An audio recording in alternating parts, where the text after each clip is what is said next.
I'm Carly. I've been working as an office clerk at my current company for almost 20 years. Over time, my bosses and colleagues have become like family. We all get along, and I truly believe it's a great place to work. However, as I approach the age of 50, often seen as the midlife mark, I began to wonder if this was the life I wanted for the rest of my days. These thoughts were vague. I didn't have clear goals or ambitions like, I want to do this, or I want to try that. Living with these unresolved feelings, I went about my regular routine. That was until a phone call from my mom back home changed everything. One evening after work and during shopping, my phone buzzed. It was Mom. Carly! Well, your dad hurt his back. He got some patches from the hospital and is resting now, but he can't stand at the shop, so he's taking some time off. Concerned about my immobile dad, I decided to visit my parents the next day. As soon as I entered their house, I heard them arguing. I rushed towards the voices and found my dad trying to prepare some pastries and Mom telling him to stop, worried it might worsen his pain. My parents run a bakery, passed down through generations. I'd never seen my dad take a day off. Dad himself didn't want to take time off for his own reasons, so he forced himself to prepare the cream. Even seeing me, he just grunted a greeting and returned to his work. Dad, stop it! You've hurt your back. The doctor told you, right? If you push too hard, the pain will last longer. Then, reopening the shop will take even more time. Just rest for now, I exclaimed. But Dad, stubborn as always, didn't listen. However, when he tried to lift a bag containing a kilo of sugar, he cried out in pain and doubled over. Panicking, both Mom and I helped him to his bed. Once there, he admitted, I thought I was still young, but age catches up. With the new fancy store in the neighborhood taking our customers, maybe it's time to think about closing the shop for good. Our bakery was popular back in the day, but with trendy stores popping up and online shopping being the norm, it's been tough. The younger generation isn't into our traditional treats. The number of customers is decreasing year by year due to this shift away from Western sweets. Still, I love our pastries. Friends, family, and colleagues agree they're delicious. Ideally, I'd want the shop to continue. But without any knowledge about baking and with my parents aging, it would be risky for me to take over. And I couldn't recklessly tell them to keep going. Dad must really want the shop to continue, but at that moment, I felt so powerless. Eventually, Dad's pain lingered for so long that he had to close the shop for about a month.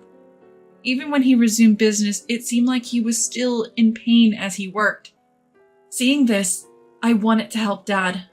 After discussing with my husband, Andy, I decided to assist in the family shop during my days off. At first, Andy was supportive, often telling me, "It's okay, go ahead." But as I began spending most of my weekends helping out at my family's place, Andy became resentful.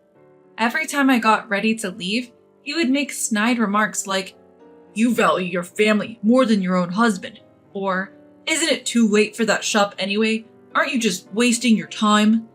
Initially, I responded with understanding, saying, "I get it, I'm sorry."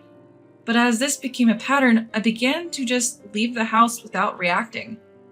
In response, Andy started to act childishly by hiding the apron I used at the shop or trying to make me oversleep by turning off my alarm. Watching him play such juvenile pranks with a smirk, my love for Andy dwindled. Then, one day, things took a turn. "Next Monday," began one of my superiors, Alan. "We're having a client meeting at our office. I was thinking of serving desserts from your family shop. Would that be all right?" "Oh, but isn't the shop still closed? If so, don't worry about it. I readily agreed. Immediately went to my family's place and bought the desserts for Alan, who had always been a fan of our products and frequently visited with his family. So to speak, he's a regular customer. So, Alan introduced our delicacies to the clients, hoping they would love them. As I was working, Alan and one of the clients came to see me during lunch break. This is Carly, the one I told you about from the dessert shop.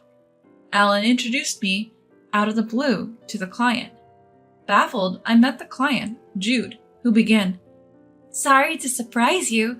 My name's Jude. The dessert I had earlier was so delicious. I had to know where it was from.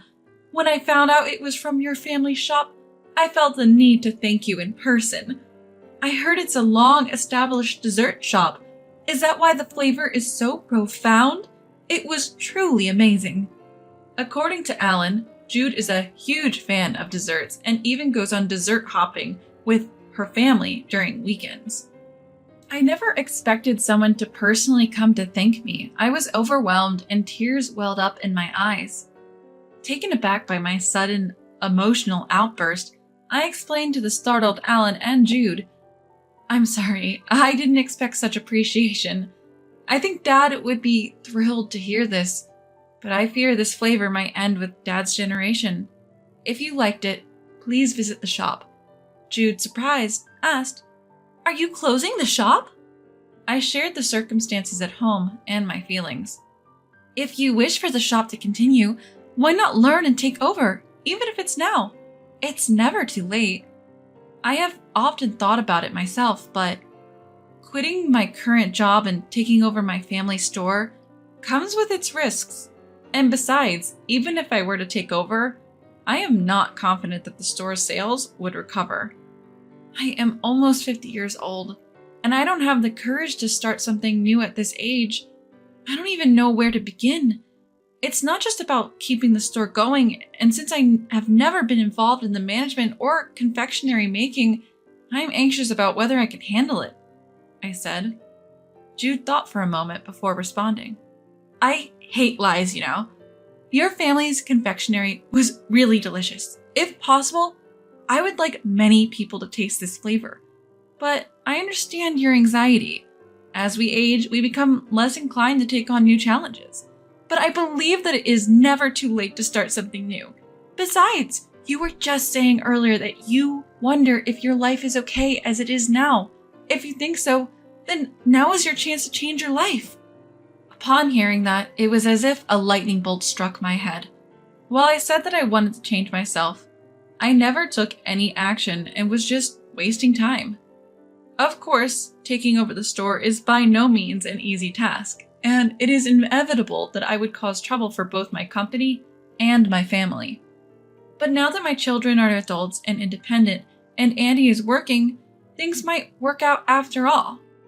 "I think you need time to talk with your family, and if you decide on anything, please contact me. I will help you," Jude said as she handed me her business card.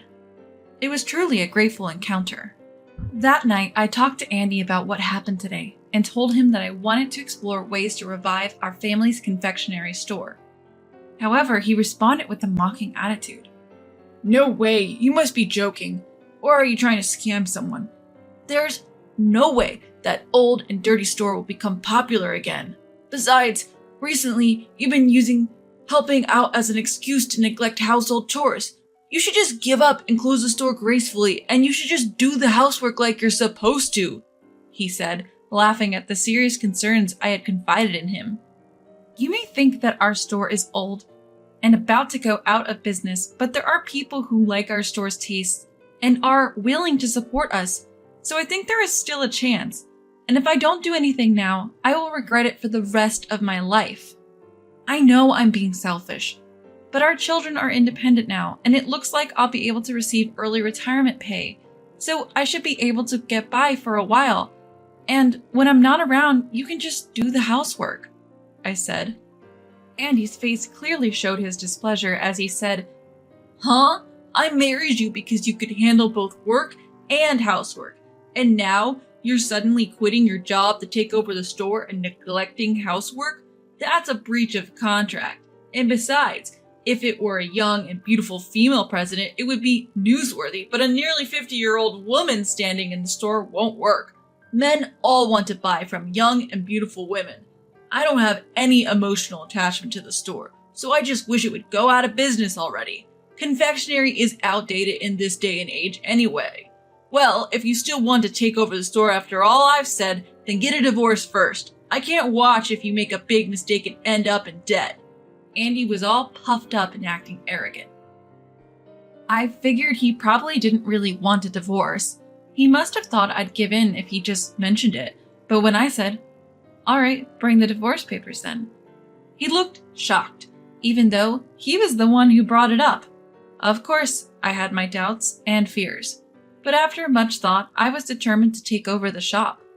And yet, right from the start, he shot that idea down, made fun of it, and in the end, hinted at divorce just to get his way.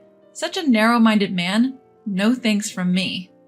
Later on, he embarrassingly yelled, "You know what divorce means, right?" I calmly replied, "You are the one who suggested it after thinking it through, right? I've thought about it and I'm fine with it. Bring the papers." Seeing the hit to his pride, Andy's face turned beet red. The next week, he really did bring the divorce papers, shoving them in front of me. "If you sign this, we are strangers. Are you sure about this?" I had made up my mind. Silently, I took the papers and signed my name. Perhaps he expected me to hesitate because he looked completely stunned. "Yes, we are now strangers. I'll submit these. Let's discuss the details through our lawyers," I said, grabbing my packed bags and leaving the house.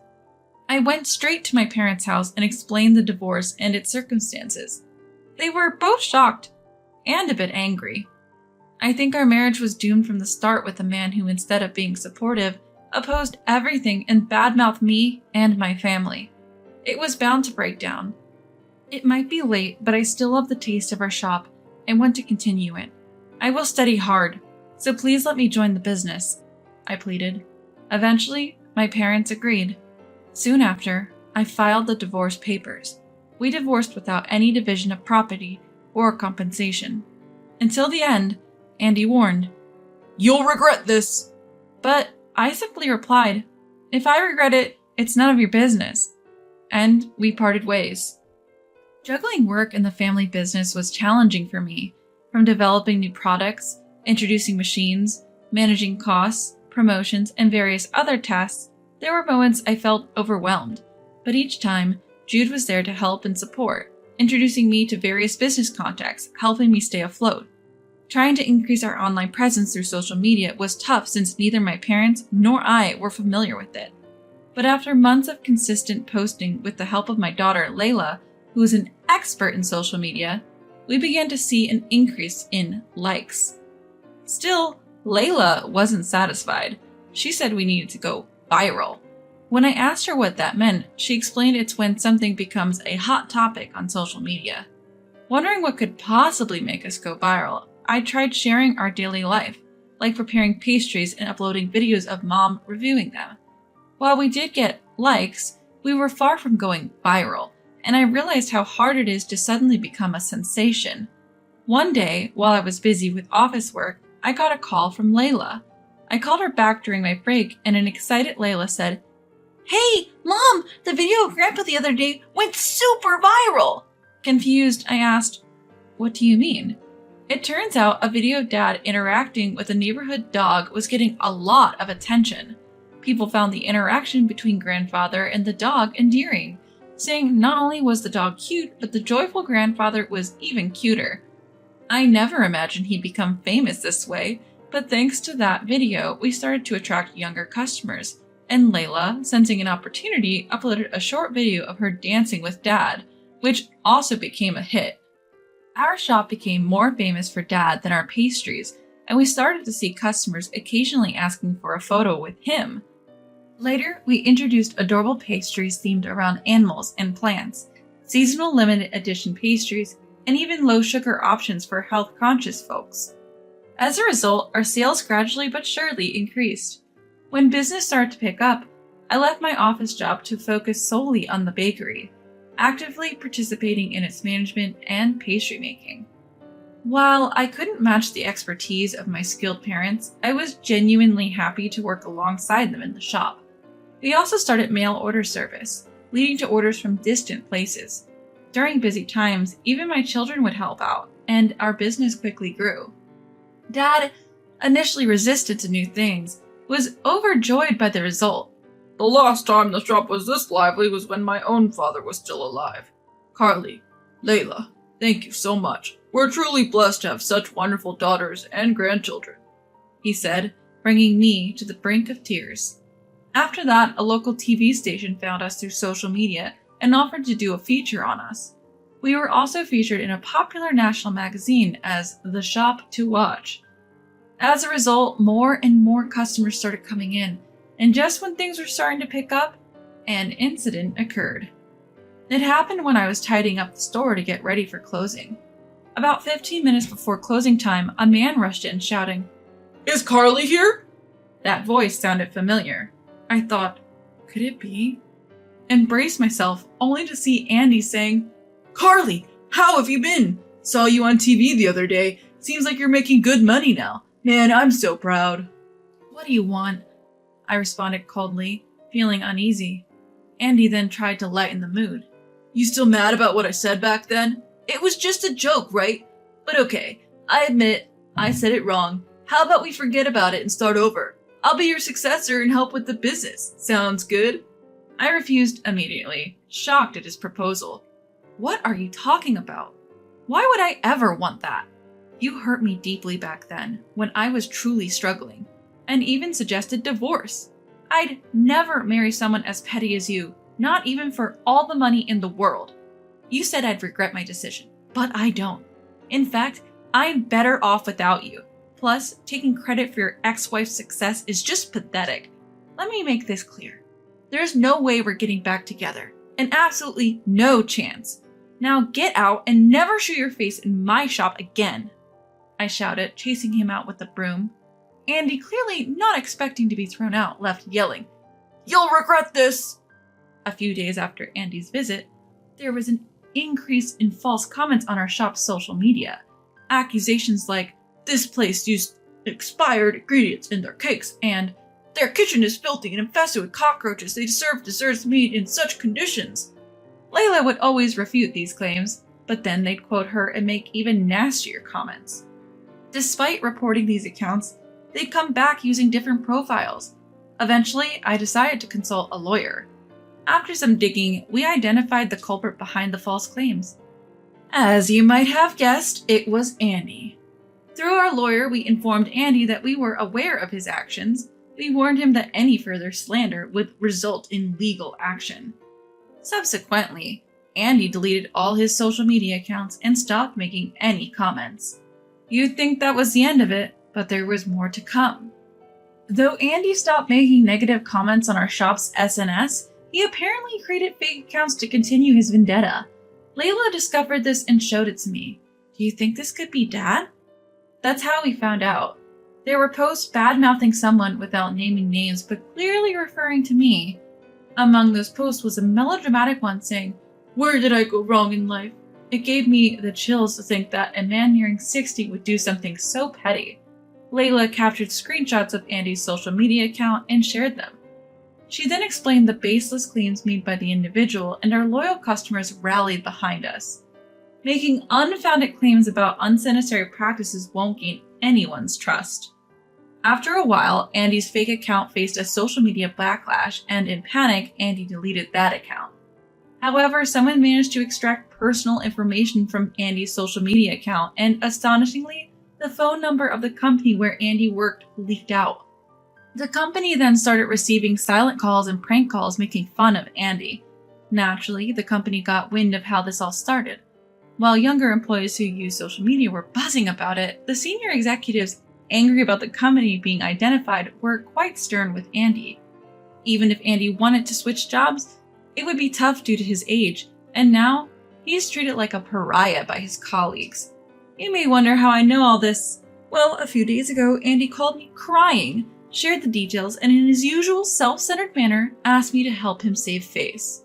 Honestly, I keep regretting why I ever fell in love and married such a man. Of course, I declined all of Andy's requests and blocked his number. Now, what design should I go with for the new product? I pondered, trying to put thoughts of Andy behind me.